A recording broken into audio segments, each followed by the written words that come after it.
بسم اللہ الرحمن الرحیم۔ مطالعہ قرآن کورس کے یونٹ نمبر 3 خطبہ نمبر 4 کے ساتھ ایک مرتبہ پھر ہم آپ کی خدمت میں حاضر ہیں۔ اگر تو قرآن شریف آپ کے پاس موجود ہے تو آپ قرآن شریف کھول لیجئے۔ یہ سورہ توبہ ہے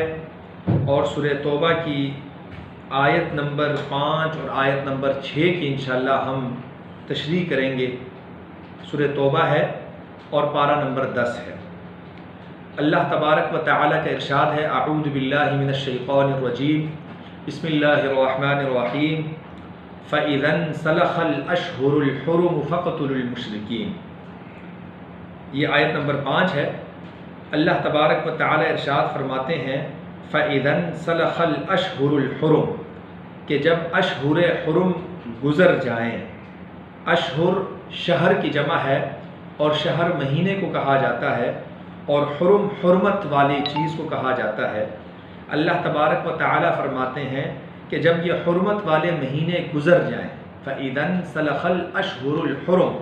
جب یہ حرمت والے مہینے گزر جائیں، فَاقْتُلُوا الْمُشْرِكِينَ حَيْثُ وَجَدتُّمُوهُمْ، تو پھر تم مشرکین کو قتل کرو جہاں کہیں بھی تم پاؤ۔ اب یہاں پر یہ جو آیت کا پہلا حصہ جو ہم نے پڑھا اور اس کا ترجمہ ہم نے کیا کہ اشہر حرم گزر جائیں، تو اشہر حرم سے کیا مراد ہے؟ اشہر حرم سے بعض لوگوں نے، بعض مفسرین نے یہ مراد لیا ہے کہ حرمت والے مہینے جو متعارف کروائے گئے قرون اولیٰ کے اندر، اور قرآن شریف کی بعض آیتیں اس پر استدلال کر رہی ہیں، وہ رجب، شعبان، رمضان اور محرم کا مہینہ۔ رجب، شعبان، رمضان اور محرم کا مہینہ، اس کو اشہر حرم کہا جاتا ہے۔ اور بعض لوگوں نے رجب کو شامل کیا ہے اور اس کے بعد پھر رمضان، شعبان، ذی القعدہ، ذی الحجہ اور محرم اس کو شامل کیا ہے۔ بہرحال اشہر حرم کے حوالے سے مختلف روایات کو ذکر کیا گیا ہے، لیکن اشہر حرم حرمت والے مہینے جس پر اس وقت جو ہے وہ سب کا اتفاق ہے، وہ یہ ہے کہ ذو القعدہ، ذو الحجہ اور محرم اور رجب، یہ اشہر حرم کہلاتے ہیں۔ یعنی کہ رجب کا مہینہ جو ہے یہ بغیر ترتیب کے ساتھ ہے، اور پھر ذی القعدہ، ذی الحجہ اور محرم، یہ حرمت والے مہینے، ٹھیک ہے جی۔ ان 4 مہینوں کو حرمت والے مہینے قرار دیا گیا، اور اس کے اندر ہر قسم کی جنگ سے ممانعت آئی ہوئی تھی۔ تو بعض لوگوں نے اس آیت کے اندر جو اشہر حرم ہے، اشہر حرم سے یہ 4 مہینے مراد لیے ہیں کہ جو مشرکین مکہ کو مہلت دی گئی تھی وہ ان اشہر حرم کے گزرنے تک کی مہلت دی گئی تھی۔ لیکن بعض مفسرین نے یہ فرمایا ہے کہ اس وقت جب یہ آیتیں نازل کی گئی تھیں، ان آیتوں کے نازل ہونے کے ساتھ ساتھ فوراً آگے 4 مہینے دیے گئے کہ ان 4 مہینوں تک آپ لوگ اپنا بندوبست کر لو، یا تو مسلمان ہو جاؤ اور یا جنگ کے لیے تیار ہو جاؤ۔ یعنی کہ ان 4 مہینوں کے بعد پھر کوئی مہلت نہیں رہے گی اور ان کے خلاف جنگ کی جائے گی، یا یہ کہ یہ لوگ مسلمان ہو جائیں۔ تو بہرحال اشہر حرم سے جو بھی مراد ہو، اللہ تبارک و تعالیٰ نے ارشاد فرمایا فَإِذَا انْسَلَخَ الْأَشْهُرُ الْحُرُمُ، کہ جب اشہر حرم گزر جائیں، فَاقْتُلُوا الْمُشْرِكِينَ، تو ان مشرکین کو قتل کرو، حَيْثُ وَجَدتُّمُوهُمْ، جہاں کہیں بھی تم پاؤ، وَخُذُوهُمْ، اور ان کو پکڑو، وَاحْصُرُوهُمْ، اور ان کا محاصرہ کرو، وَاقْعُدُوا لَهُمْ كُلَّ مَرْصَدٍ، اور ان کے لیے گھات لگا کر تم بیٹھو جہاں پر گھات بھی لگانا پڑے، ٹھیک ہے جی۔ فَإِن تَابُوا، پس اگر یہ لوگ توبہ کر لیں، وَأَقَامُوا الصَّلَاةَ، اور نماز قائم کریں، وَآتَوُا الزَّكَاةَ، اور زکوٰۃ ادا کریں، فَخَلُّوا سَبِيلَهُمْ، تو پس ان کا راستہ تم چھوڑ دو۔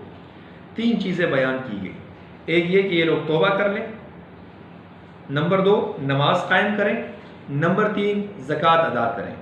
یہ 3 کام جب یہ لوگ کرنا شروع کر دیں تو پھر ان کے خلاف لشکر کشی نہیں کی جائے گی، ان کو قتل نہیں کیا جائے گا۔ ان اللہ غفور الرحیم، بے شک اللہ تبارک و تعالی بخشنے والے اور رحم کرنے والے ہیں۔ تو اس آیت پر اگر غور کیا جائے تو اس غور کرنے سے یہ پتہ چلتا ہے کہ کسی بھی جماعت کو اسلامی سوسائٹی کے تابع سمجھنے کے لیے 3 چیزیں بنیادی طور پر علامت قرار دی گئی ہیں۔ ایک یہ کہ وہ علانیہ توبہ کریں، نمبر 2 وہ باجماعت نمازوں میں شرکت کرنے لگ جائیں، اور نمبر 3 وہ زکوٰۃ کے اس نظام کے اندر داخل ہو جائیں اور باقاعدہ اسلامی ریاست کو اپنی زکوٰۃ ادا کرنا شروع کر دیں۔ تب پھر یہ سمجھا جائے گا کہ اجتماعی طور پر یہ پورا ایک قبیلہ جو ہے وہ ایک اسلامی سوسائٹی اور ایک مسلم کمیونٹی کے اندر داخل ہو چکی ہے۔ لیکن جہاں تک معاملہ انفرادی ہے تو انفرادی طور پر ایک شخص جو ہے اگر وہ نماز نہیں پڑھتا، جماعت کی پابندی نہیں کرتا، تو اسے غیر مسلم نہیں تصور کیا جا سکتا۔ اس کے لیے مطلب یہ نہیں کہا جا سکتا کہ چونکہ نماز میں شرکت نہیں کر رہا تو اس وجہ سے یہ شخص جو ہے دائرہ اسلام سے نعوذ باللہ خارج ہے۔ ہو سکتا ہے وہ گھر کے اندر نماز ادا کر رہا ہو۔ یہ جو 3 چیزیں بیان کی گئی ہیں یہ پوری ایک جماعت کے لیے بیان کی گئی ہیں، کمیونٹی کے لیے بیان کی گئی ہیں۔ آگے آیت نمبر 6 میں اللہ تبارک و تعالی ارشاد فرماتے ہیں وَإِنْ أَحَدٌ مِّنَ الْمُشْرِكِينَ اسْتَجَارَكَ، اس دوران اگر مشرکین میں سے کوئی آپ سے پناہ طلب کرے، اس دوران یہ جو آپریشن ہوگا، اس دوران اگر مشرکین میں سے کوئی شخص پناہ مانگ کر آپ کے پاس آنا چاہے، فَأَجِرْهُ، تو اسے آپ پناہ دے دیجئے، حتیٰ یسمع کلام اللہ، یہاں تک کہ یہ اللہ کا کلام سن لے، تم ابلغہ مأمنہ، پھر انہیں آپ اس کا جو مقام ہے جہاں پر یہ امن کے ساتھ رہ سکتا ہے اس مقام پر آپ پوری حفاظت کے ساتھ انہیں منتقل کر دیں۔ ذالک بأنہم قوم لا یعلمون، یہ اس وجہ سے ہے کیونکہ یہ امی لوگ ہیں، انہیں اب پتہ نہیں ہے کہ دین کیا ہے، اسلام کیا ہے۔